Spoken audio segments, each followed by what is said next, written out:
Hi guys, K.A.L.Y Vlogs here, and for today's video, I wanted to open a package that I ordered online from Shopee, and just to let you guys inform this in advance, this is going to be a pop review because this is actually the last figure I need to complete one of my sets for the Pop Star Wars line. So without further delay, let's get started. Okay guys, so as you can see, I already took out the bubble wrap para nga naman mas mabilis natin gawin tong video na to. And of course, I want to check if the figure is, is in good condition, the box is in good condition, what else comes with it.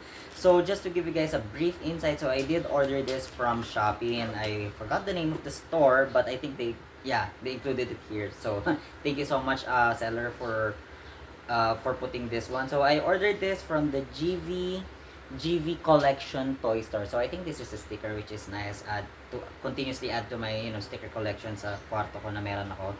Just to give you guys a little segue nga lang naman. So whenever I order stuff online and then some of the stores that I order from usually include like mga additional stickers, may it be Funko related stickers or their store stickers, which is always nice. So again, I did order this figure from GV Selection Toy Store. So if you guys want to check them out on their Shopee, I'll put it on the description below of this video. So ayan. And what did I mean when I said na ito yung last figure that I needed to complete for the set? So without further delay nga naman, this is the last figure that I needed to complete this specific set for my Pop Star Wars line, and this is from the Obi-Wan-Kenobi live action Disney Plus series, and this is the Purge Trooper. So ayan, as you can see, it does come with a free protector, which again, I always appreciate when the store does that. So again, GV Selection Toy Store, thank you so much for having to include a pop protector for this one, which is very nice. And then I am currently checking out the box condition. I'm seeing some bits of tears or konting tuklap nung parang naano ng kuko sa part sa harap na medyo napapansin ko. So let me actually take it out of the box para nga naman makita lang natin. So ayan, I'm kind of seeing a little bit of ayan, parang tuklap dito, pero it's nothing too big naman enough to damage the entire thing. And don't worry guys, I'll be putting in a segment of taking all of the figures out of the box and putting it on the turntable para nga naman mas ma-appreciate yung itsura nila outside the box. And then after that, we do like a quick in-depth review of the figures, and I'll probably put it on a top-down view para at least mas makita nyo close up aside from the one on the turntable na makikita nyo din shortly. So ayan, this is actually the last figure I needed. Sorry, so may way tayo. And these are actually the other characters that you can collect from this set. So you have there si Obi-Wan-Kenobi, fifth brother, the Grand Inquisitor, the Purge Trooper, which is of course this one, Luke Skywalker, and Ned B. So yes, so it kind of took me a while to look for this figure. I wasn't expecting na this was going to be a hard to find figure, honestly. Like, siguro last year, like, I kept seeing it naman sa Shopee, tas siguro pinagpapaliban ko lang kasi sabi ko hindi pa naman, there are other things that I wanted to prioritize and get muna. Ito naman baka mahabol ko, and then at the time na parang kailangan ko na siya, especially when I did the video when my sister and I went to Soler and watched the live music orchestra concert for The Empire Strikes Back, and I actually did the video of that one where I showed to you guys a couple of the figures that I bought there sa Soler. And then I actually bought two figures from Phil Bars that added to the list for this one. And then I already, as I mentioned in that video, na I already had Ned B, Luke Skywalker, and Obi-Wan Kenobi in my collection room. So ito na lang talaga yung kulang ko. So there's been like a considerable words, sorry. There's a considerable time, a lot na distance from that video I made to this one. Kaya nagkaroon tuloy ng slight time time duration talaga for looking for this figure. Pero honestly guys, it wasn't really an easy figure to find, but thankfully we finally got one, and that GV Selection Toy Store luckily had one more in stock, and I didn't hesitate to order it na. And sorry, medyo humaba yung video. So I actually have all of the rest of the characters here already. So this is number 632, so I already have here, so I wanted to show it close up. So you have young Luke Skywalker, and then of course you have Ned B, which I'll put here, and then let's try to put this in the chronological order possible. We also have here si Grand Inquisitor. Ayan. And then you have si fifth brother, and then the last one is Obi-Wan-Kenobi. So ayan, so we actually have the entire set complete na, and without further ado and delay nga naman, I'm gonna put it on the turntable and then take them all out of the box para nga naman ma-appreciate nyo yung mga figures outside of their box, and we'll do a quick in-depth review of them later on. So I hope you guys enjoy the next segment.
Okay, first off, I want to say sorry guys if meron mga kayo naririnig na background noise sa mga tumatahol na aso. I don't know from what side of the street it's coming up from, if it's from our left side or the right side, pero ang lakas kasi naririnig. So apologies if naririnig man sa background ng video for this. But anyways, moving forward, now that we're able to see all of the figures on the turntable close up, let's now actually take a quick dive on the figures that are already here on the table right in front of me. So I guess we can start off first with Obi-Wan-Kenobi. So ito siya. So he does really look nice here. It's like in his action pose, and I love the cape action that they've done to this one, and that he is on a certain Jedi stance pose, and it's kind of reminiscent of how Qui-Gon Jinn looks like from this certain angle sa itsura niya, which is very nice nga naman. And ayan, you can see that the hood is down, and the lightsaber design is just pretty neat. So overall, I really like the Obi-Wan Kenobi na design here. It's quite different from the first wave that they released, and if you haven't watched that video too, which I've already done of yung first wave na set review, I'll also put it on the description in this video for your reference if if you're interested to watch also the first wave. And then here is the this is naman si fifth brother, and I believe this was played by Song Kang, the guy who played Han in the Fast and Furious saga or universe. So I mean, he portrayed it very well naman in the live action, even though he did not have like a lot of lines throughout the show. I mean, he still was pretty menacing there. It's of course it's a bit different from the fifth brother na itsura niya from the animated series sa Star Wars Rebels, in yung interpretation or in translated version niya into the live action. But still, Song Kang played it very nice, and I think Deborah Chow naman made a good call to use or hire Song Kang as the actor to portray the fifth brother. But sorry, I digress. So here, ayan ang itsura niya, and I just love, itong the Inquisitor blades that they have in this universe. Like, it just looks pretty awesome. I think it's yung umiikot na blades na parang nagiging helicopter dun sa animated series, and it was seen a little bits in there in the throughout the show naman, which was very nice again. But ayan, he looks pretty good. He looks pretty dope. And then next is of course the big baddie, or what we call si Grand Inquisitor. So ayan siya. He looks very scary here, and I love na at least yung itsura niya from the live action interpreted to the Funko Pop, it's very close. I love it na may pagka palish color yung skin niya talaga. And the tattoo print on the front, even the head na parang may mga yung hati-hati kasi nga ganyan naman din yung itsura nung alien species nung kay Grand Inquisitor. And I think itong alien species na to was first seen in episode 3, Revenge of the Sith sa Utapao. So ayan siya. Anyways, and ayan, nakalabas din yung kanyang spinning blades. I mean, just looks really nice, and it's I like what Funko did here also, that they included, the insignia that, represents that he is the Grand Inquisitor. Unfortunately, you can't see it up close. I'm not sure if napansin niyo during the B-roll footage earlier. But anyways, and the next, of course, our latest acquisition to complete the set is the Purge Trooper. So there's like two versions of this. The other one is a stickered exclusive, like a con exclusive. I can't recall kung Emerald City Comic Con or SDCC siya na exclusive. I don't know. But I'm also, gonna try and get that one at a cheaper price if possible. So ayan siya, it looks pretty nice and cool. I love the design, and it's very nice whenever you see kinds of imperial troopers of different kind, kasi actually I just to share with you guys that I do like yung mga different kinds of helmet designs, especially for the imperial trooper lineups, or at least similar during the Clone Wars era. Then just love seeing the different kinds of Republic troopers and imperial troopers of the kind. So it's very nice naman.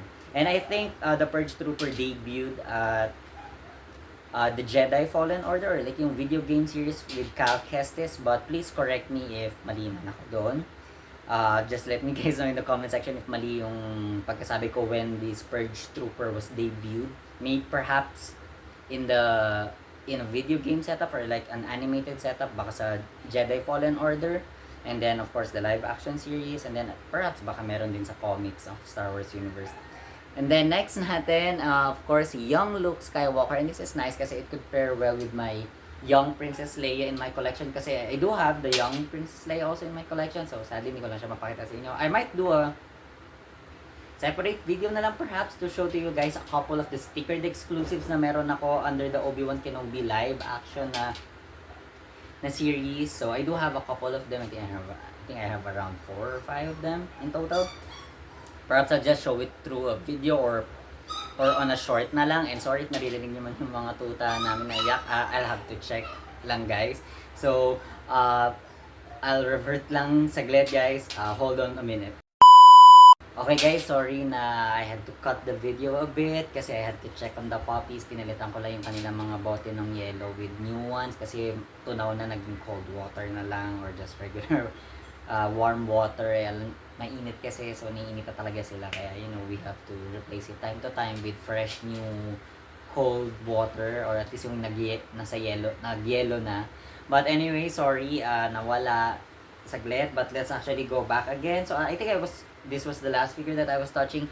So again, here we go with young Luke Skywalker, and as I mentioned before I was I had to cut the video, is that this would pair well with my young Leia Skywalker, or young Leia, or Princess Leia in my collection, kasi meron nga naman akong Princess Leia sa collection ko for under the Obi-Wan-Kenobi live action series. So I might do a short na lang on it, or a separate video perhaps, but you guys can let me know in the comment section below. And then the last one here, which I think is one of the coolest for this set for me, is si Ned B. So ito yung parang anong tawag sa kanya, load lifter kind of droid, as mentioned by Tala Doret in the show. Para siyang tagabuhat, helping robot. I mean, he doesn't speak throughout the show, but as they say naman, action speaks louder than words. So ito siya, and it's nice naman na they made this figure taller than the rest. So as you can see, I don't know if you're able to see them like a lot close up, so let me just try to put them forward. So if you guys notice, Ned B is taller than the rest, which makes him the tallest one for this set. So ayan na sila, guys, all out of the box, and I hope you guys do enjoy naman itong set review natin. And it's nice again na meron ako na complete sa set, and to finally close off this, kasi it has been quite a while for me to especially look for the Purge Trooper, but I'm more than happy na nakapag-set review na ulit tayo. And then probably for me, the best figure for this wave for me, personally, it would have to be Nedby just looks really nice. I love the scuffing niya, yung parang mga tanggal niya na sa paint. Of course, he's holding the hammer, and just for those first time watching videos, especially for Star Wars related content on Funko, so all of Star Wars Funko Pops, or at least 98% of them, you could say, are bobbleheads, and some lang yung hindi. Siguro yung mga mega figures, but no, I think even the big size Funkos are still have like bobbleheads, like may spring sa loob. So do guys let me know if mali ako na merong figure ng Star Wars na hindi bobblehead, but I will have to check on that one. But anyways guys, that's it lang naman for today's video, and I hope you guys enjoyed it. And also to mention, as of the time that I'm recording this video, we are already at 297 subscribers. So again, from the bottom of my heart guys, I wanted to say thank you. Thank you for supporting and putting in your entries on that giveaway video. Para nga naman may chance kayo to take home that amazing Dragon Ball Z na Funko Pop guys. And if you're not yet aware on that one, I'll also put it on the description in this video for you to check out that giveaway video and see how you can put your entry and get a chance to win. So if you haven't yet done that, please check the video on the description down below. So that's it lang naman guys for today's video. And if you're not yet subscribed, please do so and turn on that notification bell para nga naman updated kayo sa mga uploads ko in the future. Like this video if of course you like this video, and then comment down below guys which among these figures did you like the most for this set. Let me guys know. And that's it lang naman guys for today's video. This has been another episode of K.A.L.Y Vlogs. Thank you guys for watching. See you guys next time.